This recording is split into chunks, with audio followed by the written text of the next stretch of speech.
Hello friends. आज हम अपने जो पिछले सेशन था उसे आगे बढ़ाते हैं। आपके सामने फिर आज न एक नई यूट्यूब क्लास के साथ अपनी जो सीरीज चल रही थी ज्योग्राफी की एनसीईआरटी बुक्स की, उसमें आज हम देखेंगे चैप्टर नंबर 2 वन एवं वन्य जीव संसाधन में जितने भी महत्वपूर्ण क्वेश्चंस बनते हैं उनको देखते हैं। यहाँ पर वन प्राथमिक उत्पादक है अर्थात प्राथमिक क्रिया है।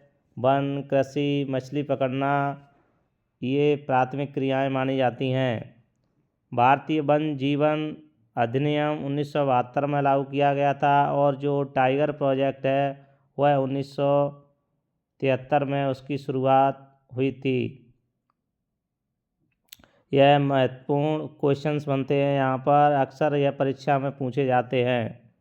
रक्षित वन क्षेत्र के कुल वन क्षेत्र का 1/3 भाग पर फैले हुए हैं। चलते अगले नेक्स्ट पॉइंट को देख लेते हैं। भारत के आधे से अधिक वन क्षेत्र पर आरक्षित वन है। भारत आरक्षित वनों को सर्वाधिक मूल्यवान माना जाता है, अर्थात जो भारत में वनों का वर्गीकरण किया गया है उसमें जो सर्वाधिक मूल्यवान जो माने जाते हैं वन वह आरक्षित माने जाते हैं। सरिस्का बाघ रिजर्व एक क्षेत्र घोषित किया गया है अर्थात अभयारण्य है। यह राजस्थान में, भारत का जो स्टेट पड़ता है राजस्थान, उसमें स्थित है। राजस्थान में यह अलवर ज़िले के अंतर्गत आता है। सरिस्का बाघ रिजर्व क्षेत्र टाइगर प्रोजेक्ट है। चलते हैं अगले नेक्स्ट पॉइंट पर देख लेते हैं। छोटा नागपुर क्षेत्र में मुंडा और संथाल जनजातियां निवास करती हैं। यह छोटा नागपुर पठार जो क्षेत्र है यह झारखंड राज्य के अंतर्गत पड़ता है। इस तरह और वहाँ की जो मुख्य जनजातियां हैं मुंडा संथाल जनजातियां हैं। और जो जनजाति हैं मुंडा संथाल वह महुआ का और कदम के पेड़ों की पूजा करते हैं। और महुए के पेड़ से आपको पता होना चाहिए शराब भी बनाई जाती है। ये लोग शराब बना के उसका सेवन करते हैं। चलते हैं देखते हैं अगले नेक्स्ट पॉइंट को। चिपको आंदोलन वनों के संरक्षण से संबंधित है। बीज बचाओ आंदोलन बीजों के संरक्षण से संबंधित है। कॉर्बेट नेशनल पार्क उत्तराखंड राज्य के अंतर्गत स्थित है। भारत में स्थायी वनों का क्षेत्र सर्वाधिक मध्य प्रदेश एमपी स्टेट के अंतर्गत आता है। स्थायी वनों का सर्वाधिक क्षेत्र जो पूर्व में उड़ीसा हुआ करता था उसे वर्तमान में ओडिशा कहा जाता है। राज्य में संयुक्त वन प्रबंधन का पहला प्रस्ताव पास किया गया था। चलते अगले नेक्स्ट अध्याय थर्ड जल संसाधन को भी देख लेते हैं। पृथ्वी के 3/4 भाग जल से ढका हुआ है अर्थात 71% भाग पर जल है और 29% भाग स्थल माना जाता है। जल एक नवीकरणीय योग्य संसाधन है। भारत में कुल विद्युत का लगभग 22% भाग जल विद्युत से प्राप्त होता है। चलते अगले नेक्स्ट पॉइंट पर। जेजेएम का पूर्ण रूप जल जीवन मिशन है। इसकी फुल फॉर्म बहुत ही इम्पोर्टेंट है, यह पूछी जाती है एग्जामों में।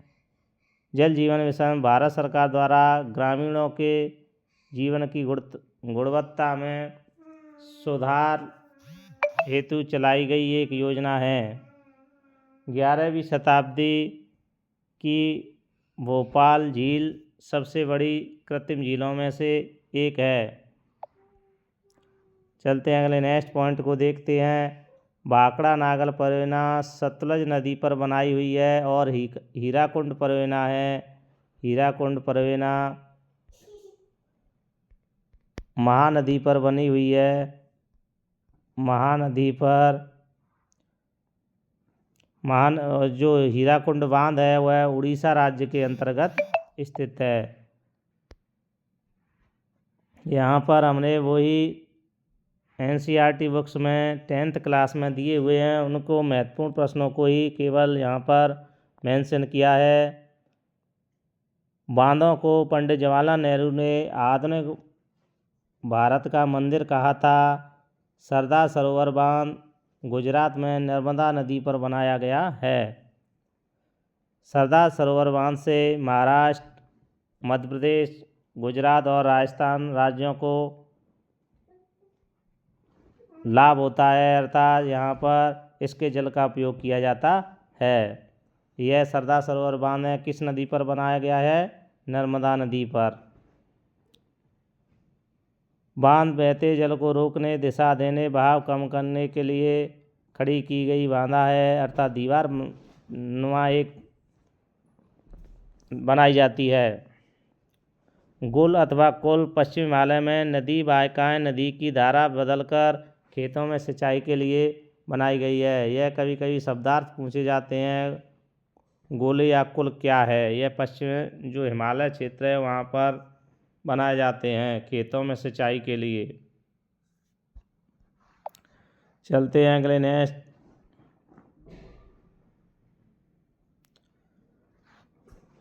खादीन राजस्थान में छत पर वर्षा जल संग्रहित करने के लिए एक परंपरागत तकनीकी है।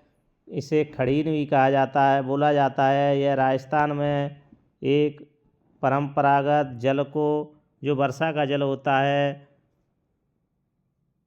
उसमें इकट्ठा करने के लिए छत के पानी को बनाई जाती है। जोहड़ राजस्थान के कुछ क्षेत्रों में खड़ीन को जोहड़ भी कहा जाता है। टांका राजस्थान में वर्षा जल को टैंक बनाकर जल संग्रहित करना टांका कहा जाता है। यह राजस्थानी शब्द हैं खड़ीन, खादीन, जोहड़, टांका। पालर पानी वर्षा जल को ही पालर पानी कहा जाता है। यह बहुत ही इम्पोर्टेंट क्वेश्चन है, अधिकतर जो एग्जाम होते हैं उनमें पूछा जाता है पालर पानी क्या है।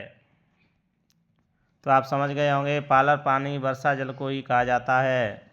इस तरह आप मोस्ट समझ सकते हैं। चेरापूंजी और मासिनराम विश्व के सबसे अधिक वर्षा वाले क्षेत्र हैं।